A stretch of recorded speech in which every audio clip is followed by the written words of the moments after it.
Tudo bom? Espero que esteja tudo bem com vocês. Espero que vocês estejam todos sãos e salvos no conforto de seus lares. Estamos aqui para mais uma videoaula, segunda videoaula. Eu acho que a primeira videoaula foi um pouco longa demais, vou tentar ser mais breve nessa aqui, ok? Vamos começar essa aula determinando alguns termos importantes em genética. O primeiro termo importante que a gente tem que ter em mente é o termo gene. Gene é o nome que nós damos hoje em dia para os fatores mendelianos. Então, o que Mendel chamava de fator, nós chamamos de gene. Então, os genes, eles são unidades de instruções biológicas que determinam as características do organismo. Uma definição atual de gene é que genes são segmentos de DNA, pedaços da molécula de DNA que instruem a célula, que trazem instruções para a célula desempenhar determinadas funções. De maneira geral, um gene determina a produção de uma proteína. Um gene qualquer, ele pode ter formas variantes. Não necessariamente ele vai ser sempre a mesma coisa, a mesma instrução. Como vocês sabem, qualquer instrução, qualquer informação, ela precisa de uma base física. Por exemplo, um livro é a base física para as instruções que a gente põe, para tudo que a gente quer informar. Um jornal, uma revista, mesmo as informações que estão no computador, elas precisam de uma base física. O que acontece é que, muitas vezes, a base física que contém a informação, ela pode ser danificada, a informação pode ser ligeiramente alterada, de tal forma que você tem, então, uma variação daquela informação original. Isso acontece com genes, e quando acontece, nós chamamos esse acontecimento de mutação. Então, naquele experimento de Mendel, que nós vimos aí na aula passada, nós vimos o gene que confere ou determina a cor da semente. E esse gene ele tinha duas formas diferentes, a forma azão e a forma azinho. A forma dominante, que determinava o amarelo, e a forma recessiva, que determinava o verde. Certo? Vocês lembram disso? A estas formas diferentes, a essas formas variantes do gene, nós chamamos de alelos gênicos. Apenas alelo para os íntimos, ok? Então nós temos aqui um alelo dominante e um alelo recessivo. Lembram que as plantas elas poderiam ser azão-azão, azão-azinho ou azinho-azinho, certo? Cada organismo levando dois fatores, dois alelos. Esse aqui é o homozigoto dominante, esse aqui é o heterozigoto, isso aqui é o homozigoto recessivo. Bom, a essas configurações, a esses arranjos diferentes de alelos, nós damos o nome de genótipo.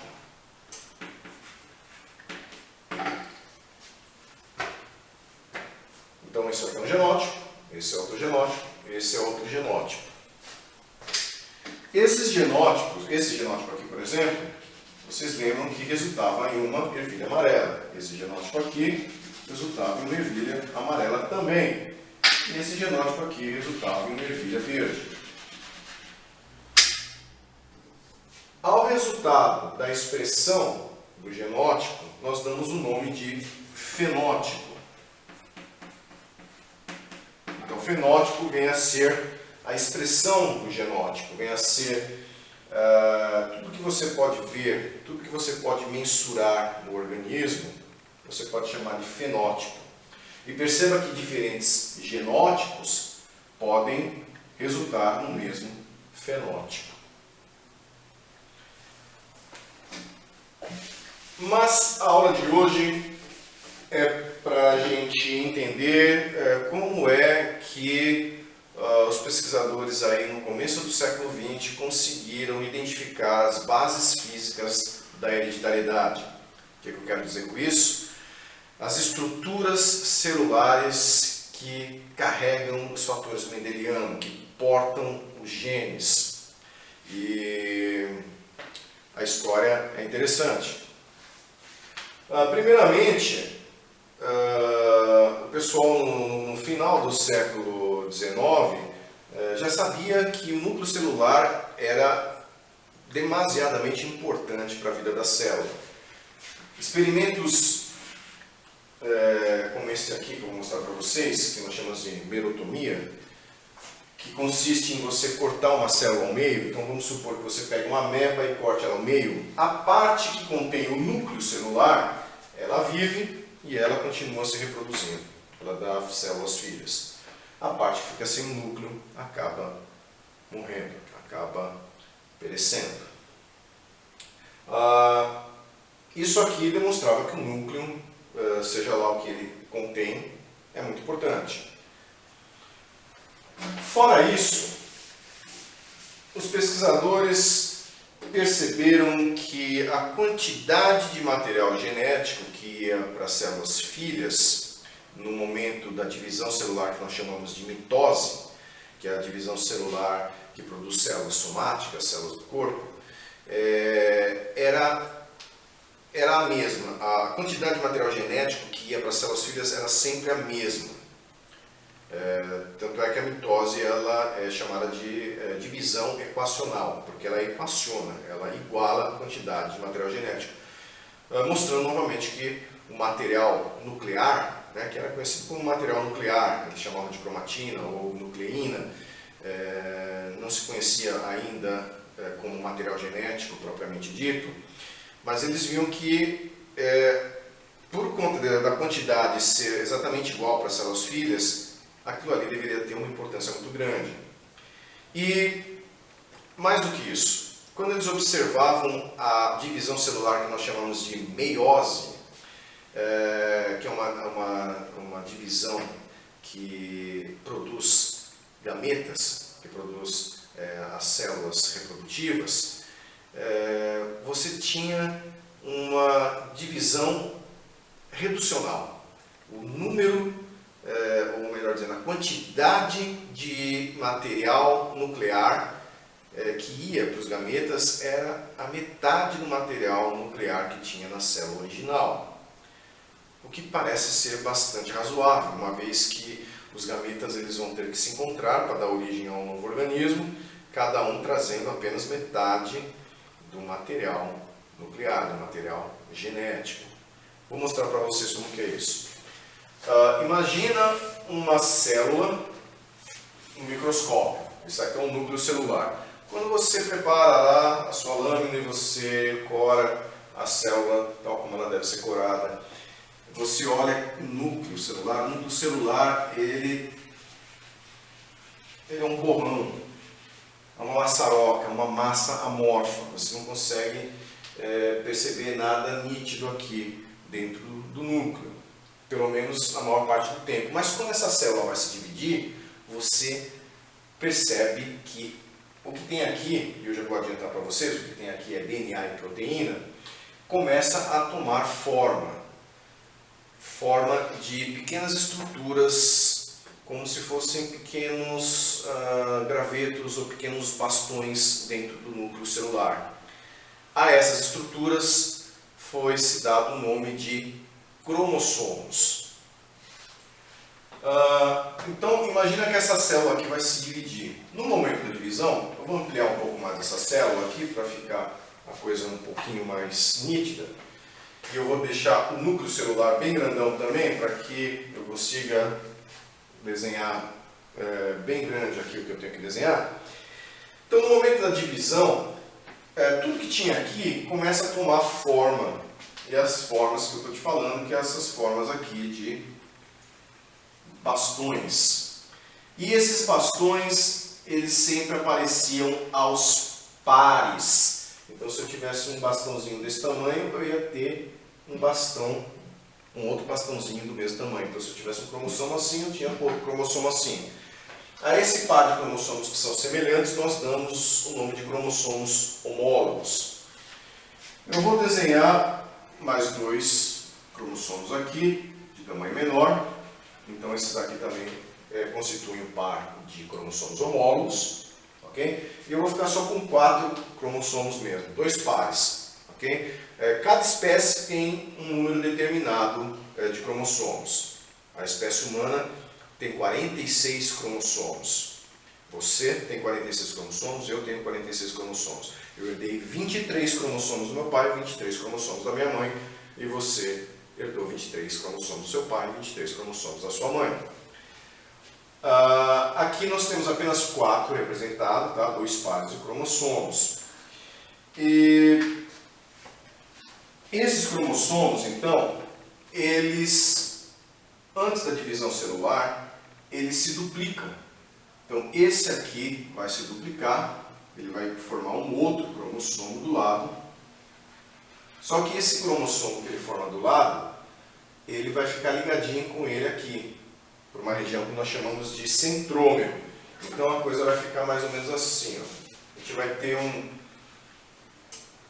uma espécie de um X. Ok? Esse aqui vai acontecer a mesma coisa, ele vai ter um outro cromossomo ligado aqui a ele por conta da replicação, ele se replicou, okay? Ele se duplicou, a gente fez uma cópia dele mesmo. E o mesmo vai acontecer com esse outro par aqui.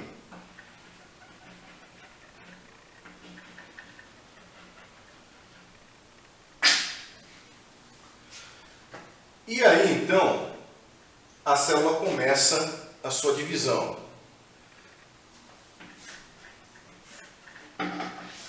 Então, essa célula aqui, ela vai dar origem a outras 2 células. E aí, o que acontece? Que no momento da divisão celular, algumas estruturas começam a se formar. Se formam, por exemplo, algumas fibras, que nós chamamos fibras do fuso. E essas fibras, elas puxam esses cromossomos para as extremidades das células. Esses cromossomos que estão ligados aqui, enquanto eles estão ligados, nós chamamos de cromátides, ok? Mas, propriamente, cromátides irmãs. Então, aqui eu tenho uma cromátide irmã, aqui eu tenho outra cromátide irmã. No momento da divisão, as fibras do fuso vão puxar essas cromátides irmãs. Então, vai vir uma cromátide irmã para cá, então vai para essa célula aqui, por exemplo, e a outra cromátide irmã desse cromossomo vai vir para cá. Uma cromátide irmã desse cromossomo vai ser puxada para esse lado e vai vir para essa célula, e essa outra cromátide irmã vai vir para essa outra célula. Vai acontecer a mesma coisa com esse par de cromossomos homólogos aqui. Vai vir um para cá, esse aqui, e uma cromátide desse aqui para cá, e uma cromátide desse aqui para cá. De tal maneira que o resultado final da quantidade de material genético, ou seja, aqui do número de cromossomos, vai ser o mesmo da célula original. Tem que ser, né? Tem que conter todo o material genético, uma vez que isso aqui é uma divisão que vai originar células somáticas, células do corpo, células que vão repor células mortas, né? Vão atuar na manutenção do corpo ou no crescimento, no desenvolvimento do corpo. Tá bom? Essa divisão aqui é a mitose. Existe uma outra divisão celular, que é a divisão celular chamada de meiose. A meiose, ela é ligeiramente diferente. A meiose, ela é feita por células de linhagem germinativa, células que vão dar origem aos gametas, as células reprodutivas. E então, a divisão é ligeiramente diferente.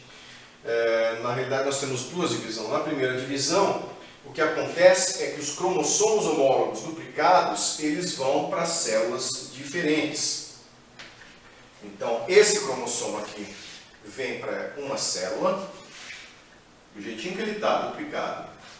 E esse outro cromossomo vem para outra célula, também do jeitinho que ele está, duplicado. A mesma coisa ocorre com esse outro par de cromossomos aqui. E aí vai ocorrer uma segunda divisão. A lousa ficou pequena, né? Vai ocorrer uma segunda divisão. Uma divisão que vai fazer com que apenas uma das cromátides vá para a próxima geração de células. Então, vai vir uma cromátide desse aqui para cá e uma cromátide para cá. Vai vir uma cromátide desse aqui para cá e uma cromátide desse aqui para cá. Ok? A mesma coisa vai acontecer com essa outra célula aqui.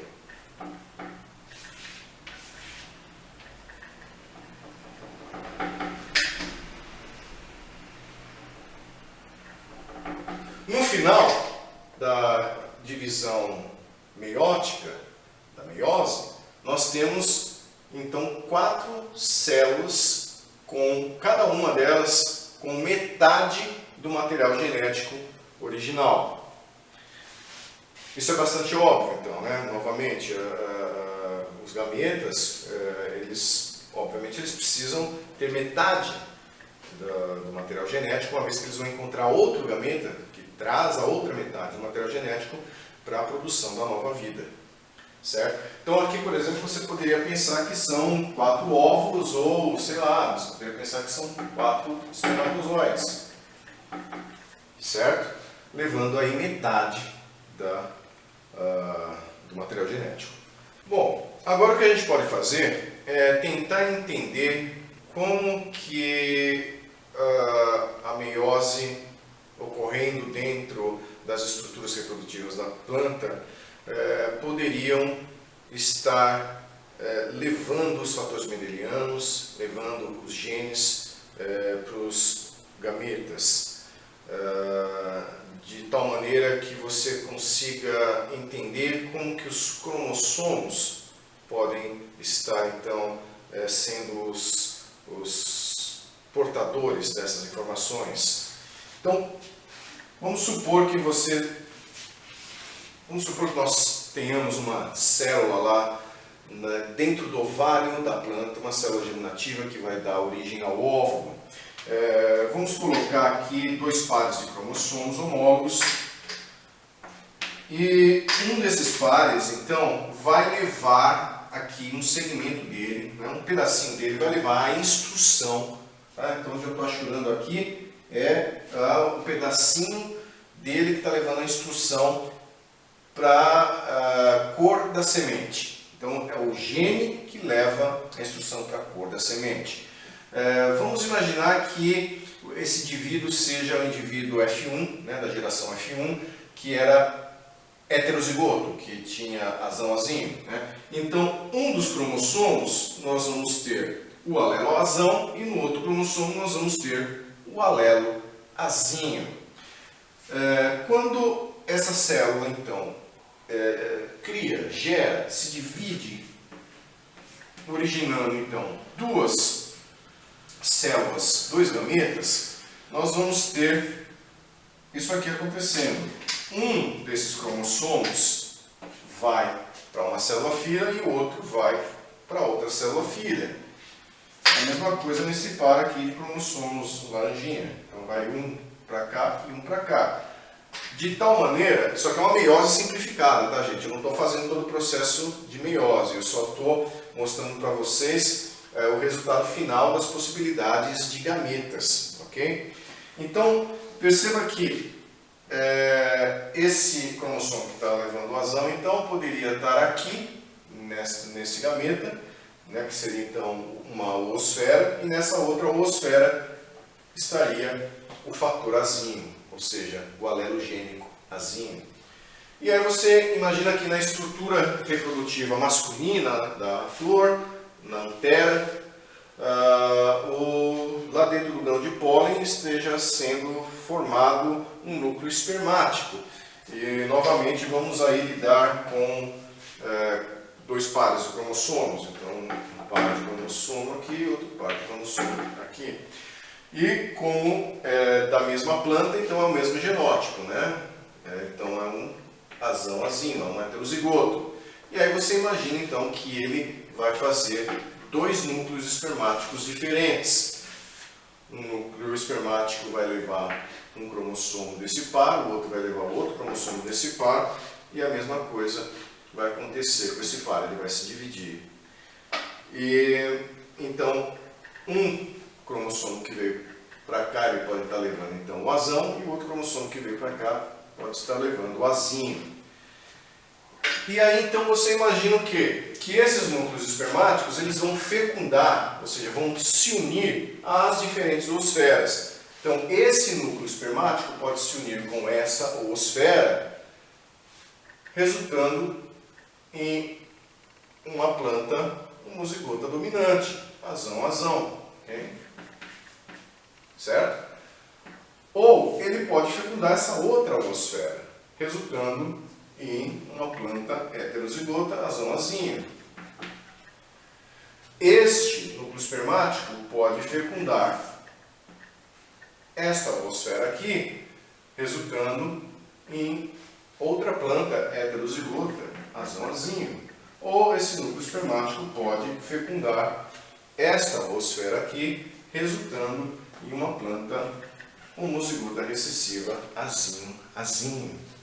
Então, fica fácil você entender aquela proporção de Mendel, aquela proporção da primeira lei de Mendel, de 3 para 1, 3 ervilhas amarelas para uma verde. Então perceba que simplesmente pela observação do comportamento dos cromossomos, houve a geração de uma hipótese de que os cromossomos pudessem ser os portadores da informação hereditária, pudessem ser os portadores dos fatores mendelianos, dos genes, ok? E isso se confirmou, ok? Isso se confirmou com o tempo. Não vou aqui me alongar mais contando a história aí da citologia e da genética. A gente vai ficar por aqui. Agora, no finalzinho desse vídeo, eu vou passar para vocês uma animação da mitose e da meiose para você ver como que é o comportamento dos cromossomos nas divisões celulares. Beleza? Então é isso aí, é só isso que eu tinha por hoje. Falou, pessoal. Tchau, tchau.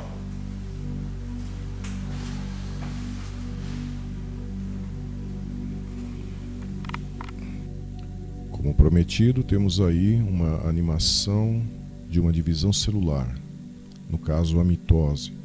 O que você está vendo é a formação das fibras do fuso mitótico, os cromossomos na região mediana da célula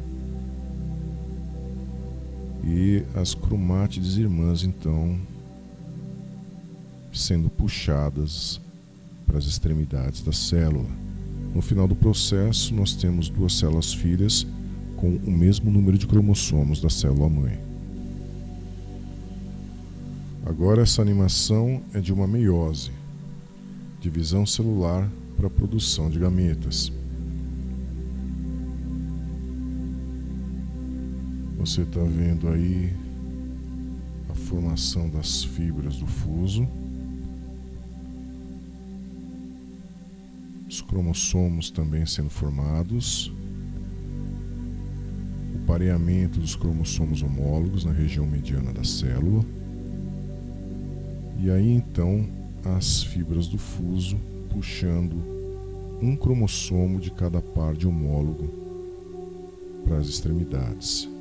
Vai um cromossomo de cada par de homólogo para cada extremidade. E aí então a gente tem a formação de duas células. Mas a meiose não termina aí.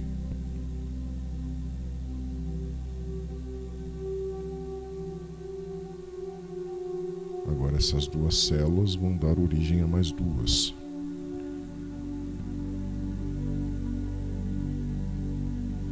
Novamente vai haver a formação das fibras do fuso e agora a separação das cromátides irmãs.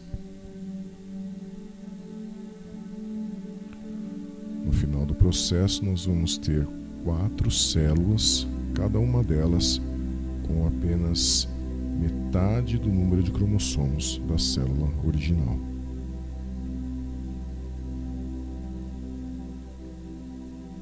E agora imagens de microscopia óptica, mostrando a meiose. Olha lá a cromatina, a formação dos cromossomos,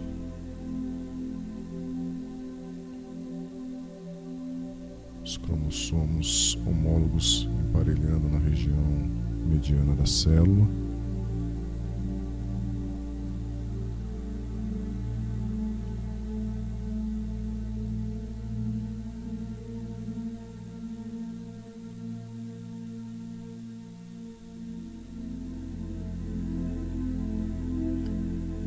Os cromossomos homólogos sendo puxados para as extremidades da célula.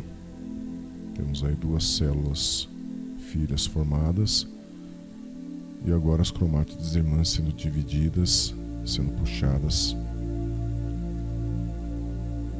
e temos no final do processo 4 células filhas, cada uma com apenas metade do número de cromossomos original.